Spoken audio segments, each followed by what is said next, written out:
ISLന്റെ 10ാം സീസണിൽ കേരള ബ്ലാസ്റ്റേഴ്സ് ഇതുവരെ 7 മത്സരങ്ങൾ കളിച്ചു കഴിഞ്ഞു. അതിൽ 7 മത്സരങ്ങളിലും മുഴുവൻ സമയമല്ലെങ്കിലും ബ്ലാസ്റ്റേഴ്സിന്റെ കാന സ്ട്രൈക്കർ കാമി പെപ്രയും കളിച്ചു. എന്നാൽ ഇതുവരെയും ഒരു ഗോളോ അസിസ്റ്റോ നേടാൻ പെപ്രയ്ക്ക് സാധിച്ചിട്ടില്ല. പെപ്ര ഇന്ന് ഫോമിലെത്തും, നാളെ എത്തും, നമ്മൾ വേണ്ട സമയം കൊടുക്കണം എന്നൊക്കെ പലരും വാദിക്കുന്നുണ്ടെങ്കിലും പണം നൽകി ബ്ലാസ്റ്റേഴ്സ് സ്വന്തമാക്കിയ വിദേശ താരമാണ് പെപ്ര.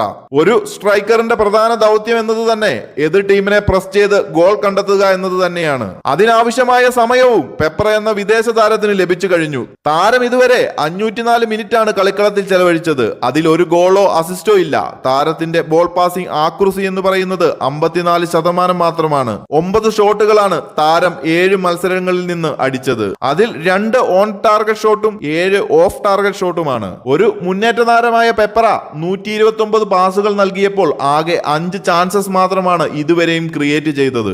ഇങ്ങനെ മൊത്തത്തിൽ ഇതുവരെയുള്ള പ്രകടനം വിലയിരുത്തുകയാണെങ്കിൽ ബ്ലാസ്റ്റേഴ്സിന് പെപ്രയുടെ സൈൻ ഓൺ ഒരു പരാജയം തന്നെയാണെന്ന് പറയേണ്ടി വരും. യങ് താരമാണ്, മികച്ച വർക്ക് റേറ്റ് ഉണ്ടെന്നൊക്കെ പറയുമ്പോഴും ഒരു സ്ട്രൈക്കർ എന്ന നിലയിൽ ബ്ലാസ്റ്റേഴ്സ് കൊണ്ടുവന്ന വിദേശ താരമാണ് പെപ്ര.